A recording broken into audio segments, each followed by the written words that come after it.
कांग्रेस के लोग और उनका इकोसिस्टम आजकल ये मन बहलाने का काम कर रहा है। आदरणीय सभापति जी, 1984 उस चुनाव को याद कीजिए। उसके बाद इस देश में 10 लोकसभा के चुनाव हुए। 10 लोकसभा के चुनाव हुए।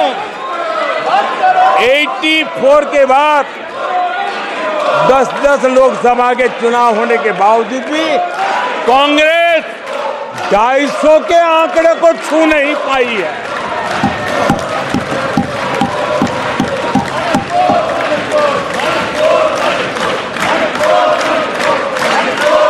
इस बार किसी तरह 99 के चक्कर में फंसे गए हैं।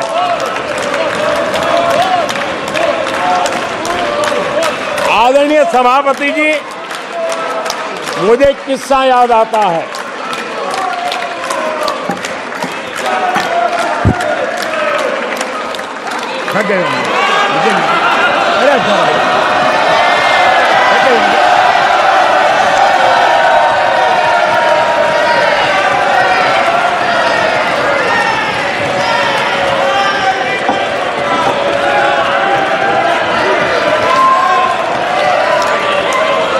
आदरणीय सभापति जी,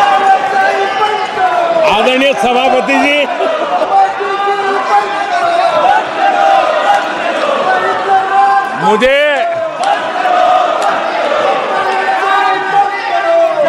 एक किस्सा याद आता है। आदरणीय सभापति जी, मुझे एक किस्सा याद आता है। 99 मार्क्स लेकर एक बालक घमंड में घूम रहा था और देश सबको दिखाता था, देखो कितने ज्यादा मार्क्स आए हैं। तो लोग भी जब 99 सुनते थे तो शाबाशी देते थे, बहुत उसको हौसला बुलंद करते थे। तो फिर उनके टीचर आए कि भैया किस बात की मिठाई बांट रहे हो, ये 100 में से 99 नहीं लाया, ये तो 543 में से लाया है।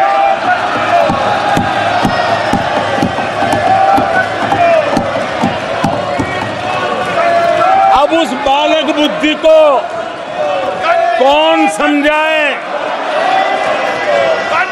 कि तुमने फेल होने का वर्ल्ड रिकॉर्ड बना दिया है।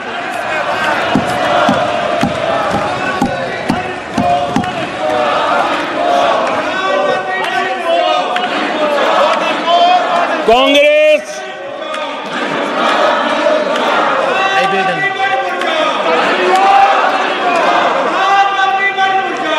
आदरणीय सभापति जी,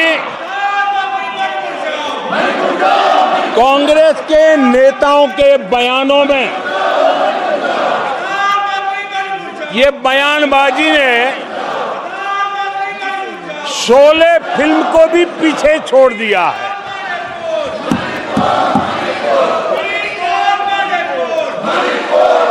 आप सबको शोले फिल्म की वो मौसी जी याद होगी।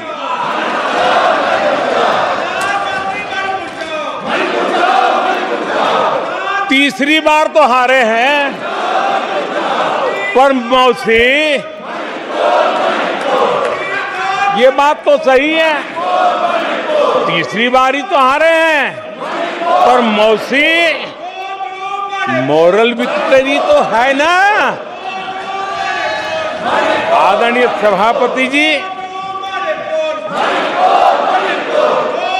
13 राज्यों में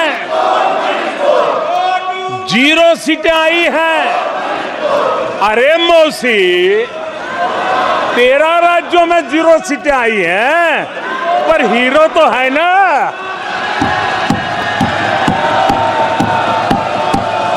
आदरणीय सभापति जी, अरे पार्टी की लुटिया तो दुबई है। अरे मौसी, पार्टी अभी भी सांसें तो ले रही है।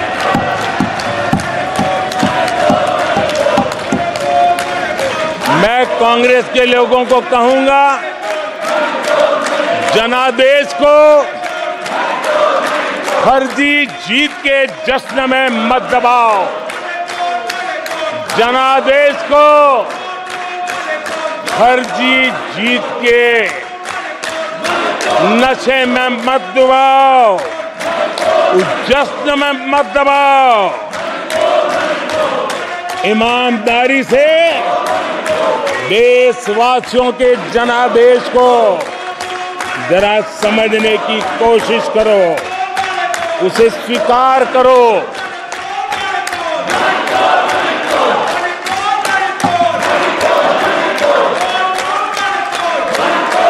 आदरणीय सभापति जी, मुझे नहीं पता कि कांग्रेस के जो साथी दल है उन्होंने इस चुनाव का विश्लेषण किया है कि नहीं किया है। ये चुनाव इन साथियों के लिए भी एक संदेश है। आदरणीय सभापति जी, अब कांग्रेस पार्टी 2024 से एक परजीवी कांग्रेस पार्टी के रूप से जानी जाएगी। 2024 से जो कांग्रेस है वो परजीवी कांग्रेस है, और परजीवी वो होता है जो जिस शरीर पर उस शरीर के साथ रहता है, ये परजीवी उसी को ही खाता है। कांग्रेस भी जिस पार्टी के साथ गठबंधन करती है उसी के वोट खा जाती है, और अपनी सहयोगी पार्टी की कीमत पर वो फलती फूलती है। और इसलिए कांग्रेस परजीवी कांग्रेस बन चुकी है।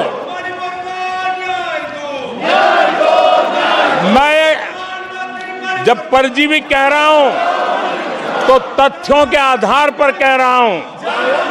आदरणीय सभापति जी, मैं कुछ आंकड़े आपके माध्यम से सदन को और इस सदन के माध्यम से देश के सामने रखना चाहता हूं। जहां जहां भाजपा और कांग्रेस का सीधा मुकाबला था, या जहां कांग्रेस मेजर पार्टी थी और साथी के पास 1, 2, 3 सीटें थी, वहां कांग्रेस का स्ट्राइक रेट सिर्फ और सिर्फ 26% है, 26% है। लेकिन जहां किसी का पल्लू पकड़ करके चलते थे, जहां वो जूनियर पार्टनर थे, किसी दल ने उनको कुछ दे दिया मौका, ऐसे राज्यों में कांग्रेस जहां जूनियर पार्टनर थी उनका स्ट्राइक रेट 50% है,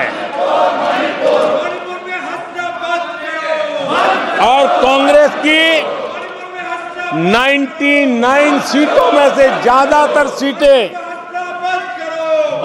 उनके सहयोगियों ने उनको जिताया है।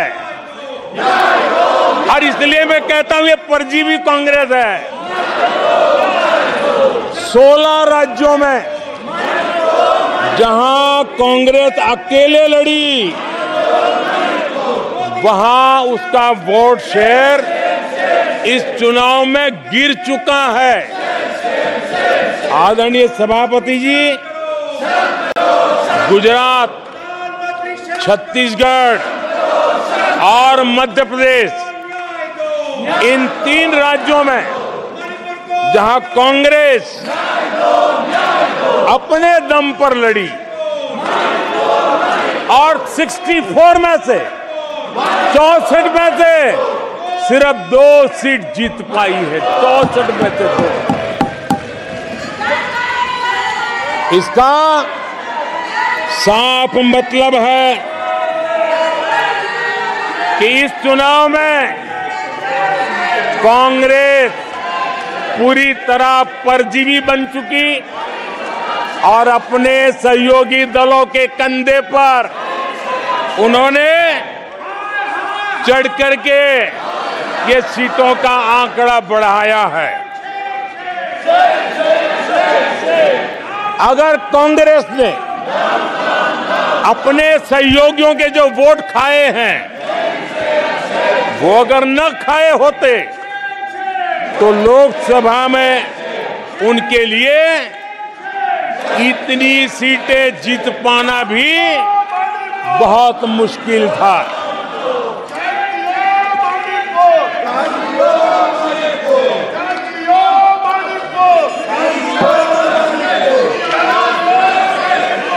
आदरणीय सभापति जी,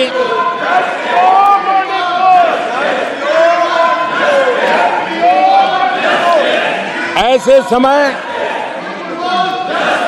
एक अवसर आया, देश ने विकास के रास्ते को चुना है, देश ने विकसित भारत के सपने को साकार करने का मन बना लिया है।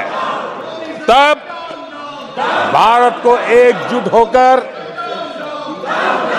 समृद्धि का नया सफर तय करना है।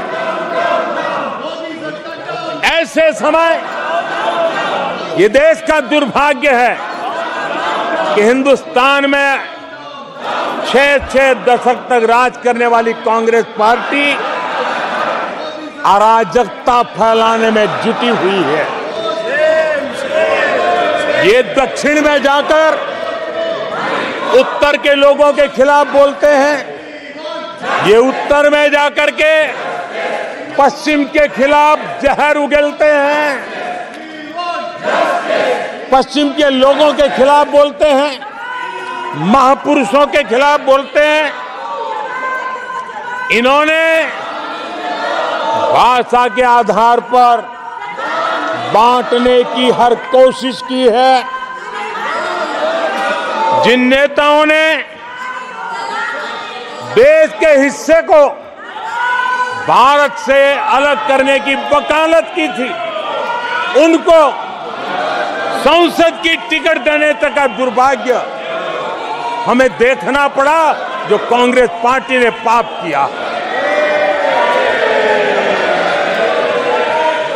कांग्रेस पार्टी खुलेआम एक जाति को दूसरी जाति के खिलाफ लड़ाने के लिए रोज नई